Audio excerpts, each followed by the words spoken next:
हुमायूं फिरोज, जो पहले एक शिक्षक थे और नौकरी गंवाने वाले उम्मीदवारों के आंदोलन का एक प्रमुख चेहरा भी है, को अपनी योग्यता साबित करने के लिए एक बार फिर एसएससी परीक्षा देनी पड़ी। हुमायूं, जो पहले बशीरहाट के एमबीएस नेवड़ा हाई स्कूल में पढ़ाते थे, उनकी नौकरी कोर्ट के आदेश पर रद्द कर दी गई थी। इसके बाद उन्होंने और अन्य प्रभावित उम्मीदवारों ने आंदोलन शुरू किया। बाद में जब एसएससी बोर्ड ने कोर्ट के निर्देश पर अयोग्य उम्मीदवारों की सूची जारी की तो उसमें हुमायूं फिरोज का नाम नहीं था, जिसका मतलब था कि वे योग्य थे। योग्य होने के बावजूद उन्हें आज बशीरहाट के sir Rajendra Kumar high school में फिर से परीक्षा देनी पड़ी। परीक्षा के लिए उन्हें बहुत कम समय मिला और मन न होते हुए भी उन्हें दिन रात पढ़ाई करनी पड़ी। हुमायूं फिरोज की आवाज में गहरी पीड़ा और निराशा साफ झलक रही थी, क्योंकि उन्हें 10 साल बाद बदली हुई परिस्थितियों में दोबारा परीक्षा देनी पड़ रही है। আপনি আজকে এসএসসি পরীক্ষা দিতে যাচ্ছেন, কি বলবেন?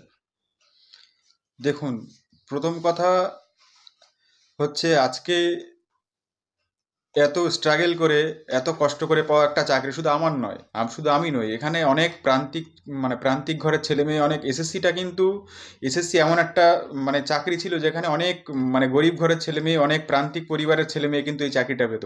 তো অনেক পরিশ্রম করে পাওয়া চাকরি, সেই চাকরিটা যারা যোগ্যভাবে সৎভাবে পেয়েছিল তাদের কাছে সত্যি আজকের দিনটা তাদের কাছে সত্যিই খুব কষ্টের দিন। তারা কেউ এই দিনটা কেউ দেখতে চায়নি। আজকে পরিশ্রমের পাওয়া চাকরি, সেই চাকরি তাদেরকে আজকে কেড়ে নেওয়া হলো।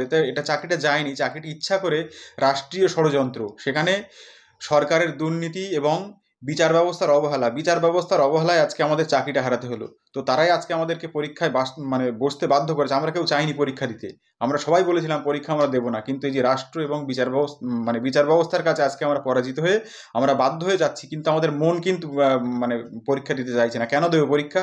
আজকে 9 বছর আগে পরীক্ষা হয়ে গেছে, এই 9-10টা বছর বাদে সেই তখনকার যে স্ট্যামিনা, তখনকার যে মানসিক পরিস্থিতি আর আজকের মানসিক পরিস্থিতি তো এক নয়। তো এই 10 বছর পরে একটা চাকরি পাওয়া, 10 বছর পরে যে মানসিক যন্ত্রণা, সেই যন্ত্রণার মধ্যে থেকেও আজকে আমাকে বাধ্য হয়ে পরীক্ষায় দিতে যেতে হচ্ছে, ইচ্ছা নেই তা সত্ত্বেও। আপনারা ব্যুরো রিপোর্ট, PBTV নিউজ।